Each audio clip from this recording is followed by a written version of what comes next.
अस्सलाम वालेकुम दोस्तों, आज मैं आपके लिए लेकर आई हूँ वाइट बीफ पुलाव बनाने की रेसिपी जो कि बहुत ही खुशबूदार बनता है। और मैं गारंटी से कह सकती हूँ कि आपने अगर एक बार मेरे तरीके से बीफ पुलाव बना लिया तो घर वाले आपके पहचान ही नहीं पाएंगे कि आपने इसे घर पे बनाया है। बिल्कुल आपको देग वाला जायका मिलेगा। नहायत ही लजीज और मज़ेदार बीफ पुलाव बन के तैयार होता है ये। और इस पुलाव की एक ख़ास बात ये भी है कि इसको हम बनाएंगे एक ही पतीली में, और यखनी वाला ये पुलाव हमारा बनेगा बहुत ही मज़ेदार सा। तो चलिए रेसिपी देख लेते हैं। इसके लिए 1 कप मैंने ऑयल लिया है और इसमें हम डाल देंगे एक मीडियम साइज़ की प्याज। और प्याज के साथ ही इसमें हम डालेंगे कुछ साबुत गरम मसाले। तो सबसे पहले हम इसमें तेज़पात डाल देंगे, 3 से 4 पत्ते डालेंगे, 2 बादियान के फूल डालेंगे। इससे खुशबू बहुत अच्छी आएगी, तो ये ज़रूर डालिएगा। और अब हम इसमें डालेंगे 2 बड़ी इलायची, दालचीनी का 1 टुकड़ा लेंगे, इसमें हमने डाल दिया है। 4 से 5 लौंग डाल दिए। और अब प्याज को गोल्डन कलर आने तक फ्राई कर लेते हैं। तो देखिए प्याज का यहाँ पर गोल्डन कलर आ चुका है। अब हम इसमें गोश्त ऐड कर देंगे। मैंने बीफ का गोश्त लिया है और मैंने ये बग़ैर हड्डी के आधा किलो गोश्त यहाँ पर लिया है। तो अब हम इसको अच्छी तरह से फ्राई करेंगे जब तक गोश्त का कलर चेंज नहीं हो जाता है, तब तक हम गोश्त को अच्छी तरह से फ्राई कर लेते हैं। इस रेसिपी को एंड तक ज़रूर देखिएगा। तो आप भी जब घर पर ट्राई करेंगे ना, तो आप यकीन कीजिए पहली मर्तबा में ही आपका पुलाव बहुत ही खुशबूदार और बहुत ही मज़ेदार बन के तैयार होने वाला है। तो इस रेसिपी को मिस नहीं कीजिएगा। चलिए अब हम इसमें डाल देते हैं लहसुन अदरक का पेस्ट 1 चम्मच, और इसको भी अच्छी तरह से इसमें मिला लेते हैं।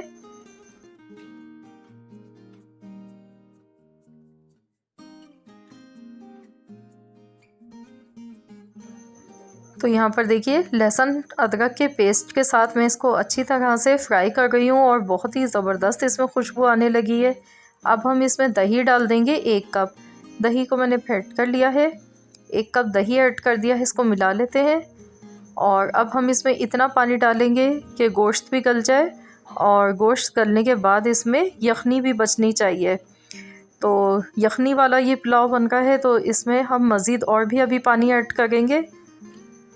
तो पानी मैंने इतना डाला है कि गोश्त गल जाने के बाद इसमें बचना चाहिए पानी। तो बस नमक इसमें मैं डाल देती हूँ, और साथ ही में अब हम इसके लिए पोटली तैयार करेंगे। तो यखनी में डालने के लिए देखिए मैंने इस तरह का ये कपड़ा लिया है नेट का। आप चाहें तो मलमल का पीस भी ले सकते हैं। इसमें हम डालेंगे लहसुन। लहसुन देखिए मैंने पूरा ऐसे ही लिया है, छिलके के साथ। अदरक काट के डाली है इसमें, और साथ में 1 प्याज को मैंने मोटा सा रफली काट लिया है। तो इस तरीके से हम ये पोटली इसकी तैयार करेंगे। इसमें डालेंगे दालचीनी का 1 टुकड़ा, 2 बड़ी इलायची, ज़ीरा डाल देंगे 1 बड़ा चम्मच। और अब हम इसमें डालेंगे साबुत काली मिर्च 10 से 12 अदद। लौंग डालेंगे इसमें 5 अदद। अब हम इसमें सौंफ डालेंगे 2 चम्मच भर के।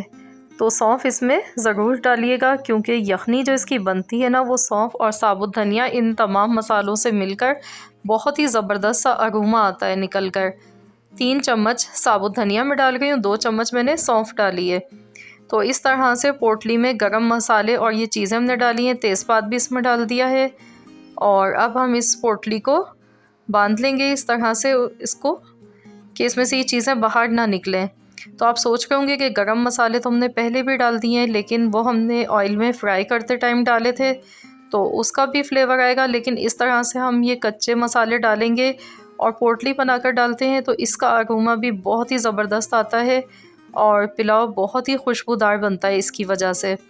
तो बस ये पोटली देखिए हमारी तैयार हो चुकी है। इस तरह से हमने बना ली है, और यहाँ पानी में भी बॉयल आ चुका है।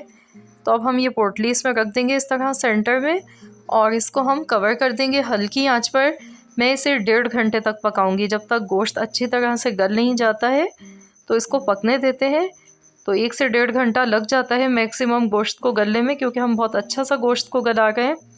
तो यहाँ पर देखिए मैंने चावल ले लिए, फलक बासमती राइस लिए हैं, क्योंकि अक्सर मेरी वीडियोस में आप कमेंट्स करके पूछते हैं कि मैंने कौन से चावल यूज़ किए हैं।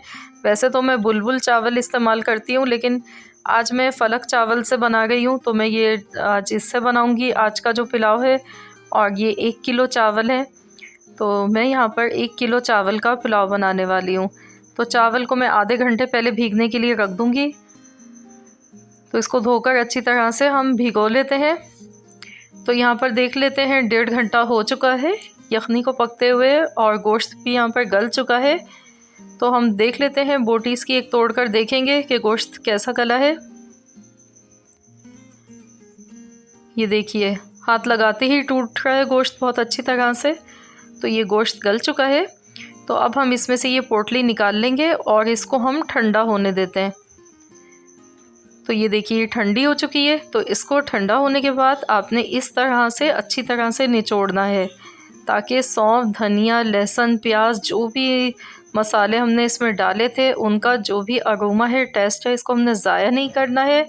इसको अच्छी तरह से निचोड़ना है। ये देखिए हाथ से, और 1-2 बार इसमें पानी डाल के भी इस तरह से अगर आप निचोड़ के अच्छी तरह से यखनी में शामिल कर लेंगे ना इसको, तो आपका पुलाव बहुत ही मज़ेदार बन के तैयार होगा और बहुत ही खुशबूदार भी बनेगा। तो देखिए इस तरीके से मैं इसको निकाल गई हूँ, और देखिए कितना सारा जूस पोटली से निकल कर आ गया इसमें। अब मैंने इसमें नमक डाला है हस्ब ज़रूरत। तो यहाँ पे नमक टेस्ट कर लेना है। जितना आप यखनी या सूप वगैरह में आप नमक लेते हैं ना, तो उसी हिसाब से आप लोग टेस्ट कर लीजिएगा।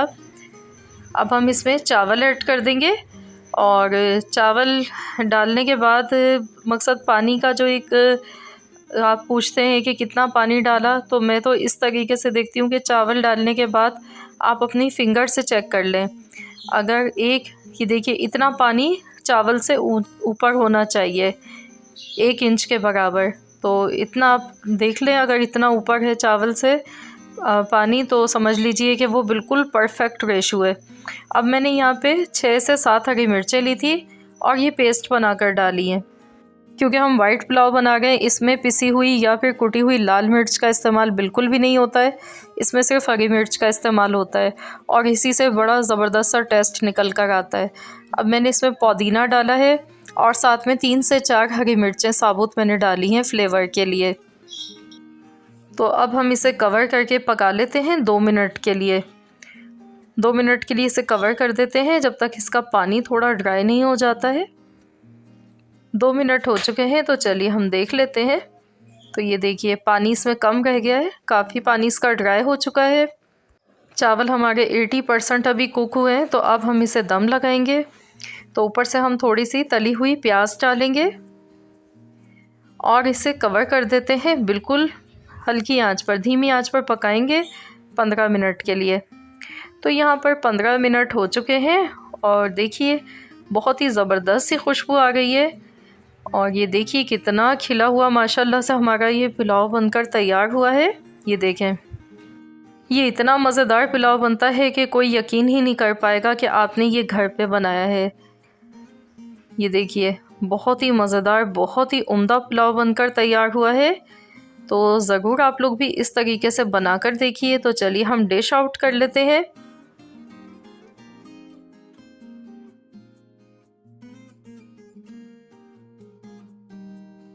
चावल भी देखिए माशाल्लाह कितने खिले खिले बने।